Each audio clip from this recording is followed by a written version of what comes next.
Œuvre de Maria Valtorta. Tome 6, chapitre 420, intitulé Guérison d'un homme complètement possédé. L'amour, vocation de la femme, le 29 septembre 1944. Jésus et les disciples marchent dans la campagne. Ici, la moisson du blé est déjà terminée, et les champs montrent leurs chaumes brûlés. Jésus suit un sentier ombragé, et il parle avec des hommes qui se sont joints au groupe des apôtres. Oui, dit l'un d'eux, rien ne peut le guérir, il est plus que fou. Et tu sais, il terrorise tout le monde, et les femmes en particulier, car il les poursuit avec des plaisanteries obscènes. Et malheur s'il les attrapait. On ne sait jamais où il est, dit un autre. Dans la montagne, en forêt, dans le sillon des prés. Il débouche à l'improviste comme un serpent. Les femmes en ont très peur. L'une d'elles, toute jeune, qui revenait du fleuve, a été saisie par le forcené, ce qui a provoqué une grande fièvre qui l'a emportée en quelques jours. L'autre jour, le frère de ma femme était allé à l'endroit où il a préparé un tombeau pour lui et les siens. Comme il avait perdu son beau-père, il faisait les préparatifs de la sépulture. Mais il a dû fuir car l'obsédé était à l'intérieur, nu et hurlant comme toujours, et le menaçait à coups de pierre. Il l'a suivi presque jusqu'au village, puis il est retourné au tombeau, et on a dû ensevelir le mort dans mon propre tombeau. Et à la fois où il s'est rappelé que Tobie et Daniel l'avaient pris de force, liés et ramenés chez lui, il les a attendus à moitié ensevelis dans les roseaux et la boue du fleuve, et quand ils sont montés dans la barque pour pêcher ou traverser, je ne sais au juste, il a soulevé l'embarcation de sa force démoniaque et l'a retournée. C'est un miracle qu'ils aient pu se sauver, mais tout ce qu'il y avait dans la barque a été perdu, et elle a fini avec la quille rompue et les rames brisées. Mais vous ne l'avez pas montré au prêtre demande Jude. Si, on l'a emmené à Jérusalem, lié comme un ballot. Quel voyage! Quel voyage! J'y étais et je t'assure qu'il n'est pas besoin de descendre dans l'enfer pour savoir ce qui s'y passe et ce qui s'y dit. Mais cela n'a servi à rien. Comme avant? Pire. Et pourtant, le prêtre, s'exclame Barthélemy. Mais que veux-tu? Il faudrait que... Quoi? Continue. Silence. Parle donc, ne crains pas, je ne t'accuserai pas. Voilà, je disais, mais je ne veux pas pécher. Je disais que, oui, le prêtre pourrait y parvenir si... S'il était saint, veux-tu dire, bien que tu ne l'oses pas. Pour ma part, je te dis, évite de juger. Néanmoins, tu as raison, c'est douloureusement vrai. Jésus se tait et soupire. Un bref silence gêné s'installe, puis quelqu'un ose reprendre. Si nous le rencontrions, tu le guérirais? Tu délivrerais cette contrée? Tu espères que je le peux? Pourquoi? Parce que tu es saint. Dieu est saint. Et tu es son fils. Comment peux-tu le savoir? On le dit. Et puis nous sommes du fleuve et nous savons ce que tu as fait, il y a 3 lunes. Qui arrête une crue s'il n'est pas fils de Dieu? Et Moïse, et Josué. Ils agissaient au nom de Dieu et pour sa gloire, et ils l'ont pu parce qu'ils étaient saints. Or, tu l'es davantage. Le feras-tu, maître? Je le ferai si nous le rencontrons. Ils poursuivent leur chemin, la chaleur qui augmente les pousse à quitter la route et à chercher quelque repos dans un bouquet d'arbres le long du fleuve, qui n'est plus troublé comme lorsqu'il était en crue. Mais bien qu'ils soient encore assez hauts, l'eau est paisible, bleue et scintille sous le soleil. Le sentier s'élargit et l'on aperçoit un groupe de maisons blanches. Ils doivent s'approcher d'un village. Aux abords se trouvent de petites constructions très blanches et avec une seule ouverture dans le mur. Certaines sont ouvertes, les autres sont fermées hermétiquement. On ne voit personne aux alentours. Elles sont éparses sur un terrain aride et inculte qui semble abandonné. Il n'y a là que mauvaises herbes et cailloux. Va-t'en, va-t'en, recule ou je te tue. Le possédé nous a vus, moi je m'en vais. Moi aussi. Et moi je vous suis. Ne craignez rien, restez et voyez. Jésus montre tant d'assurance que les hommes, courageux, obéissent mais en restant derrière lui. Les disciples font de même. Jésus s'avance seul, l'air solennel, comme s'il ne voyait et n'entendait rien. Va-t'en! Le cri est déchirant. Il tient du grondement et du hurlement. Il paraît impossible qu'il puisse sortir d'une gorge humaine. Va-t'en, arrière, je vais te tuer. Pourquoi me poursuis-tu? Je ne veux pas te voir. Le possédé bondit, complètement nu, brun. Sa barbe et ses cheveux sont longs et ébouriffés, et des mèches noires et hirsutes remplies de feuilles sèches et de poussière retombe sur ses yeux torves, injectés de sang, qui roulent dans leurs orbites jusque sur la bouche ouverte dans ses hurlements et ses éclats de rire de fou, qui semblent être un cauchemar, sur la bouche qui écume et saigne, car le forcené la frappe avec une pierre pointue. Il dit « Pourquoi est-ce que je ne peux pas te tuer? Qui lie ma force? C'est toi? Toi ?» Jésus le regarde et s'avance.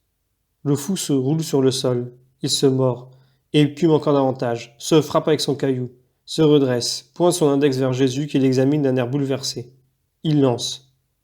« Écoutez, écoutez, celui qui vient, c'est... Tais-toi, démon de l'homme, je te l'ordonne. » « Non, non, non, non, je ne me tais pas, non, je ne me tais pas. Qu'y a-t-il entre toi et nous? Pourquoi ne nous traites-tu pas bien? Il ne t'a pas suffi de nous avoir confiés dans le royaume de l'enfer? Il ne se suffit pas de venir, d'être venu pour nous arracher l'homme. Pourquoi nous reposes-tu là-bas? Laisse-nous habiter dans nos proies. Toi qui es grand et puissant, passe et conquiers si tu le peux, mais laisse-nous jouir et nuire. C'est pour cela que nous existons. Oh, mot, non, je ne peux pas dire cela. Ne te le fais pas dire. Ne te le fais pas dire. Je ne peux pas te maudire. Je te hais, je te persécute, je t'attends pour te torturer. Je te hais, toi et celui de qui tu procèdes, et je hais celui qui est votre esprit.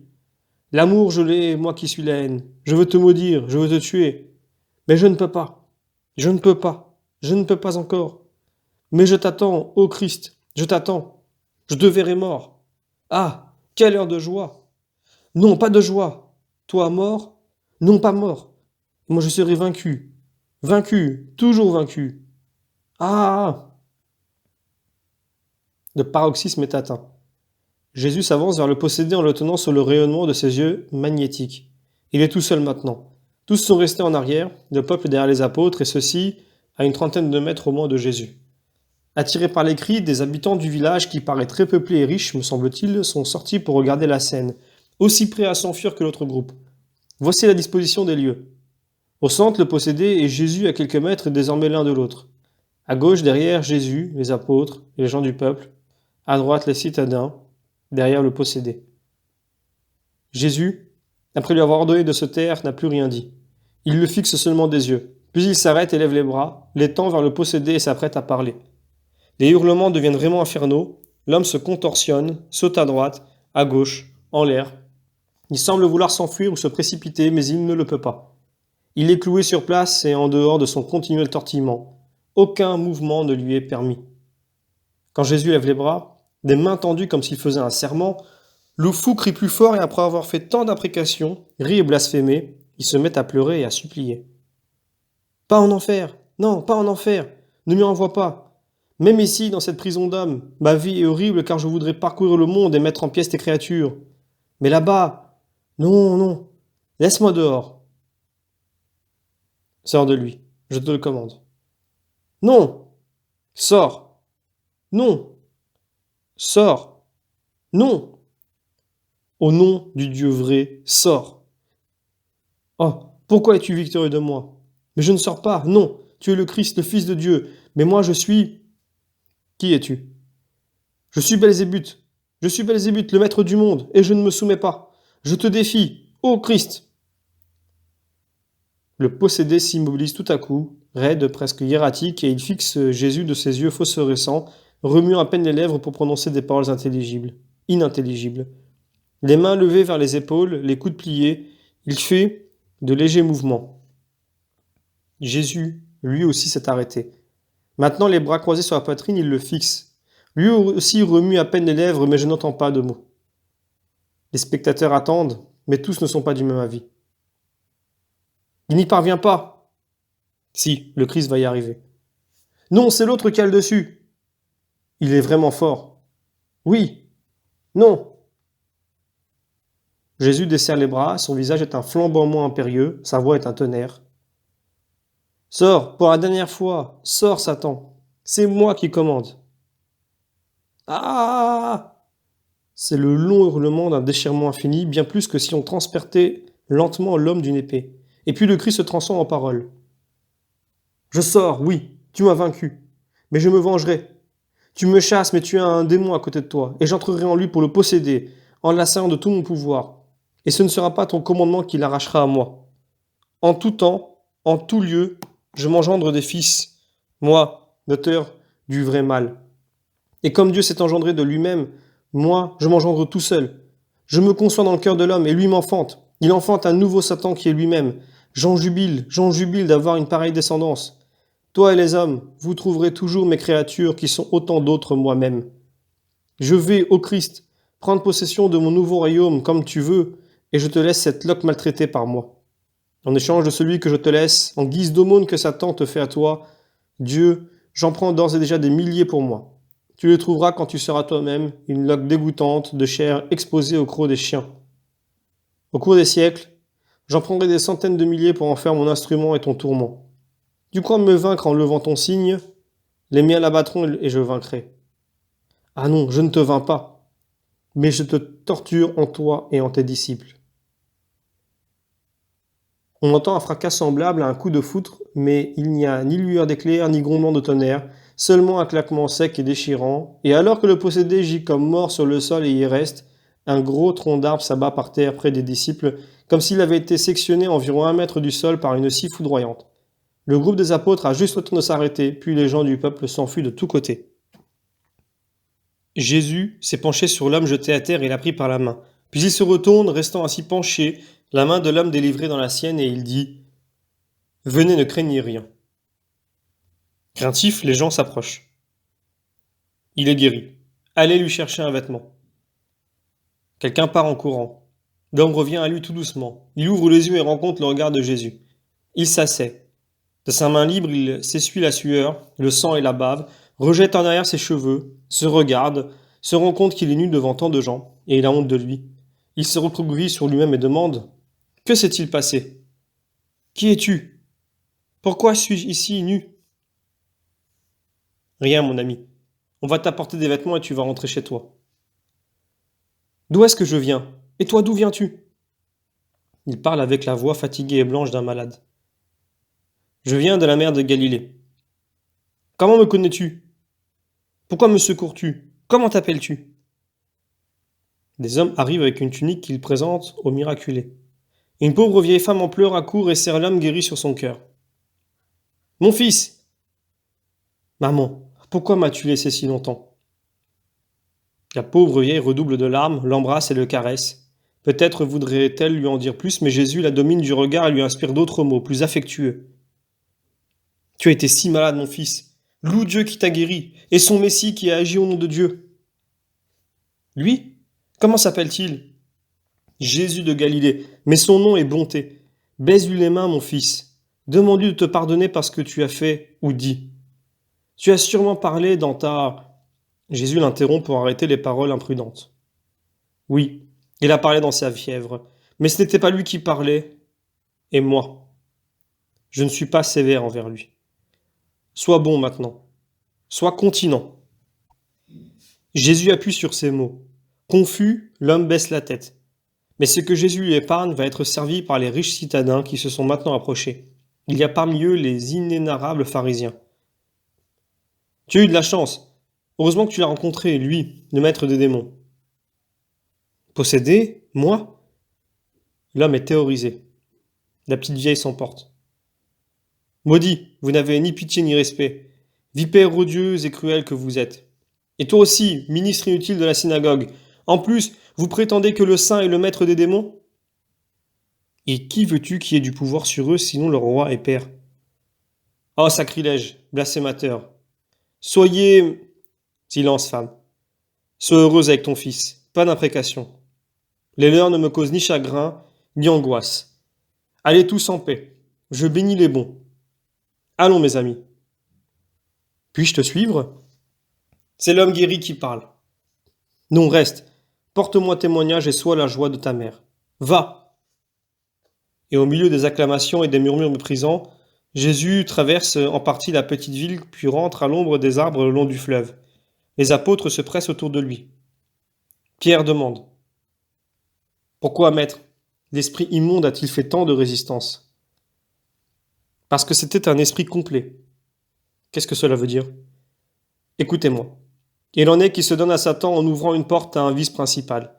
Il en est qui se donnent 2, 3, 7 fois. Quand quelqu'un ouvre son esprit aux 7 vices, alors il entre en lui un esprit complet. C'est Satan qui entre, le prince noir. Comment cet homme, jeune encore, pouvait-il être pris par Satan? Mes amis, savez-vous par quelle voie Satan vient? Il y a 3 chemins qu'il emprunte généralement, et l'un d'eux ne fait jamais défaut. Il s'agit de la volupté, de l'argent et de l'orgueil de l'esprit. La volupté, elle est toujours présente. Pilote des autres concupiscences, elle passe en semant son poison et suscite toute une floraison de fleurs sataniques. C'est pour cela que je vous dis, soyez maître de votre chair. Que cette maîtrise marque le début de tout autre, comme cet esclavage est le premier de tout autre. L'esclave de la luxure devient voleur et prévaricateur, cruel, homicide pour servir sa maîtresse. La soif de puissance est elle-même apparentée à la chair. Vous n'en avez pas l'impression? C'est ainsi. Méditez, vous verrez si je me trompe. C'est par la chair que Satan est entré dans l'homme, et heureux s'il peut le faire. C'est par la chair qu'il y rentre. Lui qui est un et septuple avec la prolifération de ces légions de démons inférieurs. Tu disais de Marie de Magdala qu'elle avait 7 démons. Tu l'as dit, c'était certainement des démons de luxure, et pourtant tu l'as délivrée avec beaucoup de facilité. Oui, Judas, c'est vrai. Et alors? Penses-tu ma théorie ne tient pas debout? Non, mon ami. Cette femme voulait désormais être délivrée de sa possession. Elle le voulait. La volonté, c'est tout. Pourquoi, maître, voyons-nous beaucoup de femmes être prises par le démon, et on peut le dire par ce démon-là? Tu vois, Matthieu, la femme n'est pas pareille à l'homme dans sa constitution et dans sa réaction à la faute originelle. L'homme a d'autres buts pour ses désirs plus ou moins bons. La femme a un but, l'amour. L'homme a une autre vocation. La femme a celle-là, sensible, encore plus parfaite parce qu'elle est destinée à engendrer. Tu sais que toute perfection produit une augmentation de sensibilité. Où une ouïe parfaite entend ce qui échappe à une oreille moins parfaite et en tire profit. Il en est ainsi de l'œil, du goût et de l'odorat. La femme devait être la douceur de Dieu sur la terre, elle devait être l'amour, l'incarnation de ce feu, signe de celui qui est, la manifestation, le témoignage de cet amour. Dieu l'avait donc douée d'un esprit éminemment sensible, pour que, devant être mère un jour, elle sache et puisse ouvrir à ses enfants les yeux du cœur, à l'amour de Dieu et de leurs semblables. De même que l'homme leur a ouvert les yeux de l'intelligence pour comprendre et agir. Réfléchis au commandement que Dieu se donna à lui-même. Faisons à Adam une compagne. Dieu bonté ne pouvait que vouloir faire une bonne compagne à Adam. Qui est bon, aime. La compagne d'Adam devait donc être capable d'aimer pour finir de rendre bienheureux le jour de l'homme dans le jardin d'Éden. Elle devait aimer assez pour être aide, collaboratrice et remplaçante de Dieu dans l'amour de l'homme. Sa créature, ainsi, même aux heures où la divinité ne se manifestait pas à sa créature avec sa voix d'amour, l'homme ne se sentirait pas malheureux par manque d'amour. Satan connaissait cette perfection. Satan sait tant de choses. C'est lui qui parle par les lèvres des pythons en disant des mensonges mêlés à des vérités.